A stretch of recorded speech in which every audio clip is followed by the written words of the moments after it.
லஞ்சுக்கு டிஃப்ரெண்ட்டான சரி ட்ரை பண்ணுவோம்னு நினைக்கிறவங்க, அதே நேரம் சிம்பிளாகவும் இருக்கணும்னு நினச்சிங்கன்னா இதை ட்ரை பண்ணலாம். இன்றைக்கி லஞ்சுக்கு டின் ஃபிஷ் கறி ஆக்கலாம்னு நினச்சிருந்தேன். பட் ஏதாவது டிஃப்ரெண்ட்டாக ட்ரை பண்ணலாமேன்னு இந்த மாதிரி சின்ன சின்ன பீசஸாக எடுத்து ஃப்ரை பண்ண போட்டுட்டேன்.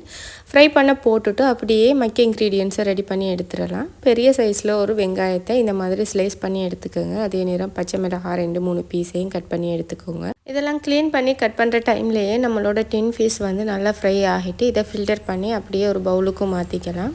மாற்றிட்டு மிச்சமாக இருக்கிற மற்ற இன்க்ரீடியன்ஸையும் வெட்டி எடுத்துக்கலாம். குட்டி குட்டியாக பச்சை மிளகாயை கட் பண்ணுங்கள். அதே நேரம் தக்காளியையும் சின்ன சின்ன பீசஸாக கட் பண்ணி எடுத்துக்கோங்க. நம்ம எடுத்து வச்சு எல்லாத்தையுமே கட் பண்ணிட்டோம் இல்லையா, அதை ஒரு பவுலுக்கோ ஒரு பிளேட்டுக்கோ மாற்றிட்டு நம்ம ஃப்ரை பண்ணி வச்சுருந்த டின் ஃபிஷ்ஷையுமே இந்த மாதிரி துண்டு துண்டு பீசஸாக கட் பண்ணி சேர்த்துக்கோங்க. இல்லைன்னா உடச்சிட்டு சேர்த்துக்கோங்க. சேர்த்துட்டு இது எல்லாத்தையும் சேர்த்து இந்த மாதிரி பிசைஞ்சு விட்டுறணும். ஸோ எல்லாமே நல்லா மிக்ஸ் ஆகிற மாதிரி வெங்காயம், பச்சை மிளகாய், ஃபிஷ் எல்லாமே மிக்ஸ் ஆகிற மாதிரி கலந்து விட்டுருங்க. கலந்து விட்டுட்டு பாதி லெமனோட ஜூஸ் அதோட தேவையான அளவு உப்பு சேர்த்து மிக்ஸ் பண்ணி எடுத்துட்டோம்னா நம்மளோட டின் ஃபிஷ் சம்பல் ரெடி ஆகிரும். இப்போ அதோட நான் முட்டையுமே ஃப்ரை பண்ணி எடுத்துக்கிறேன். ஸோ இந்த மாதிரி நம்ம டிஃப்ரெண்ட்டாக ட்ரை பண்ணும்போது ரொம்பவே சூப்பராக இருக்கும் இல்லையா. டெய்லி இந்த மாதிரி சாப்பிடலைன்னா கூட எப்போயாவது ஒரு முறை இந்த மாதிரி சாப்பிடலாம்.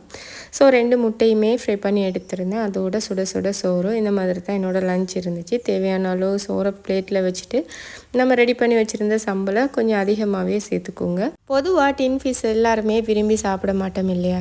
ஸோ அந்த மாதிரி இருக்கிறவங்க நீங்கள் இந்த மாதிரி சம்பளை ரெடி பண்ணி சாப்பிட்டிங்கன்னா ரொம்பவே சூப்பராக இருக்கும். அதோட ஃப்ளேவரும் சரி டேஸ்ட்டும் சரி ரொம்பவே சூப்பராக இருக்கும். கண்டிப்பாக ஒரு முறை ட்ரை பண்ணி பாருங்கள். இன்னும் ஒரு இன்ட்ரெஸ்டிங்கான வீடியோவில் சந்திப்போம். Take care, bye bye.